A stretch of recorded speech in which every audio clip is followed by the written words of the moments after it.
Lovely जी, देखिए इस वक्त जो रिश्ते हैं भारत और कनाडा के बीच, उनको देखते हुए आज अगर मैं आपसे पूछूं कि सरकार के लिए ये इस तरह की जो आप देखिए स्क्रीन पर चल भी रहा है, कौन कौन से आतंकी हैं जो इस वक्त कनाडा से अपना काम चला रहे हैं, और ट्रूडो सरकार को ये सब पता है। एक निज्जर की हत्या पर वो इतना बिलबिला जाते हैं, लेकिन इन आतंकियों को पकड़ने की क्या कोशिश की गई, इन टेररिस्ट ऑर्गेनाइजेशंस को बंद करने की क्या कोशिश की गई? नील, जीरो। अब मैं इसीलिए पूछ रही हूं कि इस वक्त सरकार के पास क्या माध्यम है, क्योंकि रिश्ते दोनों देशों के बीच इस वक्त डिप्लोमेटिकली ठीक नहीं है। देखिए जहां तक भारत सरकार की बात है तो पूरी दुनिया ये जानती है कि भारत के अंदर प्रधानमंत्री जी जो हैं हमेशा विश्व पटल के ऊपर उन्होंने भारत की बात को मजबूती से रखा है। और भारत के निवासी, चाहे वो इजराइल में फंसे हों, चाहे वो यूक्रेन में फंसे हों, रशिया में फंसे हों, कभी भी जो है भारत ने अपने नागरिकों को छोड़ा नहीं है और मजबूती के साथ उनका साथ दिया। तो इसलिए अगर आप चाहे डिप्लोमेटिक रिलेशन खराब हो गए तो भारत सरकार हाथ पे हाथ रख के तो बैठने वाली नहीं है और निश्चित रूप से अपने नागरिकों को अकेला छोड़ने वाली नहीं है। और मैं समझता हूँ कि ये समय ऐसा है कि देश के राजनीतिक दलों को भी, क्योंकि हर चीज़ में राजनीति नहीं हो सकती है, ये एक ऐसा इशू है कि तमाम राजनीतिक दलों को इकट्ठे होकर जो है देश को एक आवाज़ के अंदर जो है कनाडा की सरकार की निंदा करनी चाहिए। और जिस तरीके से आज मैं सेठी साहब की बात से सहमत हूँ कि जिस तरीके से हमारा प्यार आपस के अंदर है, उस प्यार को बांटने की कोशिश जो है जस्टिस ट्रूडो की सरकार कनाडा में और कनाडा के माध्यम से भारत में वो भावनाएं भेजने की कोशिश कर रहे हैं। उनकी मंशाओं को किसी भी कीमत पे भारत के लोग सफल होने नहीं देंगे। और मैं ये कहना चाहता हूँ कि महज गिद्दी के लोग होंगे जो खालिस्तान की बात, कौन चाहता है खालिस्तान? हिंदुस्तान के लोग तो नहीं चाहते हैं, हिंदुस्तान के सिख तो नहीं चाहते हैं, अधिकतर फॉरेन में बैठे हुए लोग भी सिख नहीं चाहते हैं। तो मैं ये कहूँगा कि इनको खालिस्तानी कहने के बजाय आतंकवादी वर्ड क्योंकि ये बहुत छोटी गिनती में इनके लिए यूज़ करना चाहिए और इनको कड़े से कड़ी कार्रवाई जो है करने इनके खिलाफ करनी चाहिए। और निश्चित रूप से मैं समझता हूं कि सिख धर्म का अपमान करने का काम इन्होंने किया है, क्योंकि सिख धर्म हमारे गुरु नानक देव जी ने ये कहा है कि सब धर्मों की जो है रिस्पेक्ट करो और उनके लिए खड़े हो। और आज मैं समझता हूं कि जिस तरीके की हरकत कर रहे हैं वो किसी भी तरीके से जो है जस्टिफाई नहीं करता है इनका सिख होना। और भारत की सरकार मजबूती के साथ कदम उठा के भारत के लोगों को अकेले छोड़ने वाली नहीं है। मैं दीपक जी आपसे पूछूंगी, एम्बेसडर वोरा, जिस तरह एक हमला होता है और ये बात बहुत बार की गई कि बांग्लादेश में हिंदुओं पर हमले होते हैं तो लोग बोलने से बचते हैं या फिर बोलते ही नहीं है। यहाँ अब जिस तरह कनाडा में, ये पहली घटना नहीं है, हमने कितनी इंस्टेंसेस इससे पहले देखे हैं जहां पर कनाडा में हिंदू मंदिरों पर हमले हुए हैं। ये भी अब एक बड़ा हमला, और वहां पे आप जानते हैं जस्टिन ट्रूडो किस तरह से खालिस्तानियों से सपोर्ट लेते रहे हैं for election, for fund, for aid, और इसीलिए वो चुप रहते हैं, इसीलिए वो एक्शन नहीं लेते हैं। लेकिन ये जो हमला हुआ है इसके बाद से ये बार बार चर्चाएं हो रही हैं कि वहां पर जो हिंदूज हैं वो क्या सेफ हैं, वो प्रोटेक्टेड हैं। मैं एक अंतर्राष्ट्रीय प्रेशर की भी बात करना चाहती हूं कि क्या एक इंटरनेशनल प्रेशर हो सकता है कनाडा पर कि वो इन खालिस्तानियों पर क्रैकडाउन करे, because it's becoming a terrorist haven. Sir जी, वो तो सबको मालूम है कि दुनिया भर के आतंकी वहां भरे हुए हैं। आपको याद होगा मेरा ख्याल 2020 की बात है, जनवरी में एक यूक्रेनियन एयरलाइंस का जहाज गिर पड़ा था तेहरान में, मिसाइल से उसको गिरा दिया था, कैनेडियन सिटीजन थे।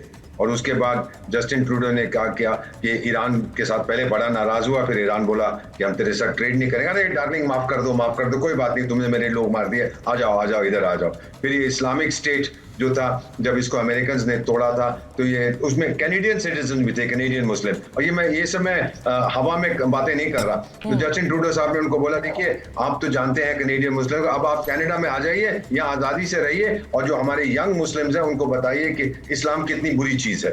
ये चीजें ये बकवास करता है जब समय इसका आता है, जो भी चाहता है ये बोलता है।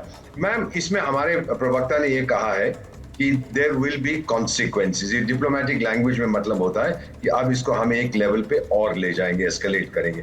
डिप्लोमेटिकली हम प्रोटेस्ट करते हैं जब हमारे समुदाय, चाहे वो मुस्लिम हो, चाहे सिख हो, चाहे क्रिश्चियन हो, चाहे हिंदू हो, कोई भी इंडियन के ऊपर किसी प्रकार का दबाव पड़ता है, अत्याचार होता है, हम लोग डिप्लोमेटिकली प्रोटेस्ट करते हैं। हम लोग सड़क में उतर के हाय नहीं करते, वो हमारा काम नहीं है। इंटरनेशनल डिप्लोमेसी वो नहीं करते। लेकिन अब, और मैं आपको मुबारक देता हूँ आपके चैनल ने ये बात उठाई और लगातार आप उठाते जा रहे हैं। ये सोशल मीडिया का जमाना है, ये instant nano technology, nano transfers का जमाना है। इंफॉर्मेशन बहुत जल्दी यहां से वहां जाती है। और मैम, जब मैं क्षमा कीजिएगा 30 सेकंड्स में कोलंबिया यूनिवर्सिटी में कुछ लेक्चर्स अटेंड करता था, पढ़ा नहीं हुआ वहां पर, बट ये रॉबर्ट मर्टन के लेक्चर्स थे, the law of unintended consequences. आप करना कुछ चाहते हैं लेकिन उसका परिणाम कुछ और होता है। आज आप लोगों की मेहरबानी से, योर चैनल एंड अदर्स, आप लोगों ने दुनिया भर में 185 देश में भारतीय समुदाय के लोग रहते हैं, largest diaspora in the world, 30 million, 3 crore, आपने उनको जगा दिया है।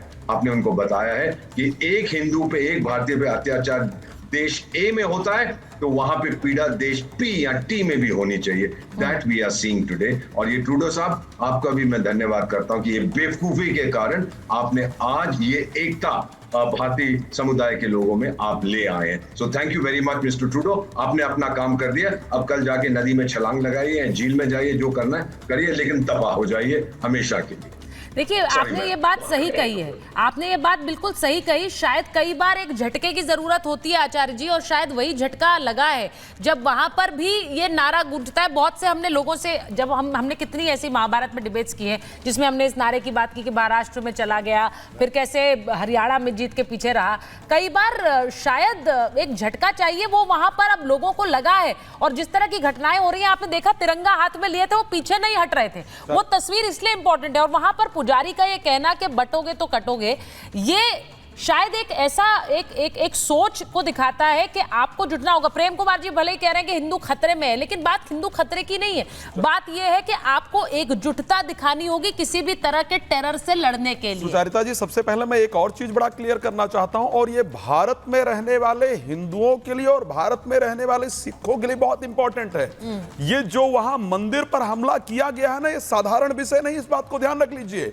ये आपके पड़ोसी देश और आतंक के द्वारा कराया गया एक साजिश है, ताकि भारत में जब लोग उत्पात नहीं करवा पाए हैं, भारत में अशांति नहीं हो पाई है, तो अब विदेश में मंदिरों पर हमला करो। और विदेश में अगर मंदिर में हमला करोगे तो यहां के हिंदू जो हैं वो आक्रोशित होंगे, और यहां के हिंदू और सिखों के बीच में आपस में लड़ाई शुरू होगी, तो भारत की जो शांति है वो भंग होगी। तो सुचारिता जी, ये बहुत बड़ी साजिश है, और इस बात को भारत में रहने वाले प्रत्येक हिंदू को भांपना होगा, समझना होगा। गुरु ग्रंथ साहब के अंतर्गत 1000 बार राम का नाम आया है, तो ना तो सिखिज्म हिंदुज्म से अलग है, ना हिंदुज्म सिखिज्म से अलग है। तो भारत में इस घटना को लेकर के सरकार पूरी कार्रवाई कर रही है, लेकिन भारत में आज भी हिंदू और सिख जो दोनों हैं, मैं यहाँ से ये हो नहीं सकता है, क्योंकि हम इतने समय से देख रहे हैं और आने वाले समय में भी देखेंगे कि इस एकता पर कोई आंच ना आई है और ना आएगी। लेकिन जो लोग इस तरह के हमले करते हैं, उन्हें मुझे नहीं लगता कि वो धर्म की परिभाषा में आते भी हैं। इसीलिए उन पर सवाल, इसीलिए उनको उससे अलग ही रखना चाहिए। उन पर